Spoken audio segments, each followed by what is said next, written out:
અનુસૂચિત 5 વિસ્તારમાં એવા માંડવી તાલુકાના રેગામાં વન વિભાગનો ગેરકાયદેસર દબાણનો આરોપ વચ્ચે વન વિભાગે દીપડાનું રેસ્ક્યુ સેન્ટર બનતું હોવાની સ્પષ્ટતા કરી હતી। માંડવી તાલુકાના રેગામાં ગામમાં વન વિભાગ દ્વારા ગ્રામ પંચાયતની જમીન પર ગેરકાયદેસર દબાણ કરવામાં આવ્યું હોવાના આરોપ સાથે ગ્રામજનોમાં ભારે રોષ જોવા મળી રહ્યો છે। તાજેતરમાં માંડવી તાલુકામાં દીપડા રેસ્ક્યુ સેન્ટર અને અભયારણ્ય શરૂ કરવાની યોજનાના વિરોધમાં રેગામાં ગામમાં આજુબાજુના ગામોના લોકો અને આગેવાનોની એક વિશેષ બેઠક યોજાઈ હતી। આ બેઠકમાં વન વિભાગ અને પોલીસ તંત્રના અધિકારીઓ પણ હાજર રહ્યા હતા। જોકે વન વિભાગે આ કોઈ દબાણ નહીં પરંતુ દીપડા માટેનું રેસ્ક્યુ સેન્ટર છે અને તે જંગલના પ્રાણીઓ માટે જ વ્યવસ્થાનો એક ભાગ હોવાની સ્પષ્ટતા કરી હતી। માંડવી તાલુકાના વન વિભાગની અંદર લોકશાહી અને બંધારણનો અભાવ છે, અને સાહેબ બંધારણનો અભાવ છે। બંધારણનો એટલે જે નાગરિક અને પ્રશાસન વચ્ચે જે કામ થવું જોઈએ સેતુ બનીને, એ ડાયલોગ નથી થતો, એ સંવાદ નથી થતો।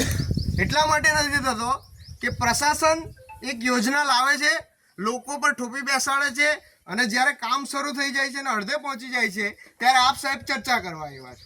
હવે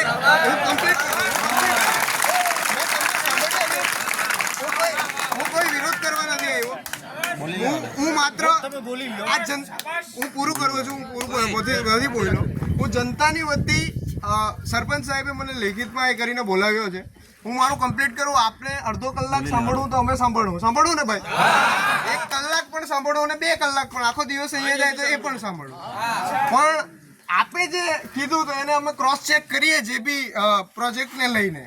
તો પહેલું એ કે આપે કામ શરૂ કર્યું ને એમ કીધું કે અમારા વિસ્તારમાં કે અમારા જંગલમાં અમારે એક કુંડી બી બનાવી હોય તો અમે કોઈને પૂછતા નથી। આનો બરાબર છે, પણ આપ સાહેબને કદાચ ખબર છે કે નથી મને નથી ખબર, પણ અમને ખબર છે ને અહીંયા બેઠેલા એક આદિવાસીને ખબર છે કે આ રાષ્ટ્રપતિ દ્વારા નોટિફાઈડ એરિયો છે।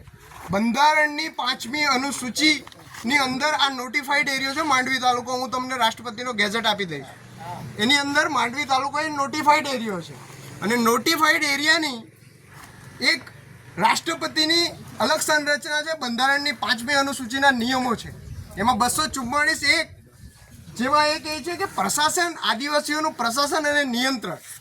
એના નામદાર સુપ્રીમ કોર્ટ પણ એવું કહે છે સમતા જજમેન્ટમાં કે ગ્રામ સભાને પૂછ્યા વગર કોઈ પણ યોજનાનું અમલીકરણ ગ્રામ સભાના વિસ્તારમાં કરી શકાય નહીં। એ જંગલ વિસ્તાર હોય કે રેવન્યુનો વિસ્તાર હોય, એટલે ગ્રામ સભા એ વિધાનસભા અને લોકસભા કરતાં પણ વધારે તાકાત છે। એ બંધારણની 5મી અનુસૂચિની તાકાત છે। આપ સાહેબને કદાચ નહીં ખબર હોય તો હું બંધારણના આર્ટિકલ્સ હું તમને આપીશ।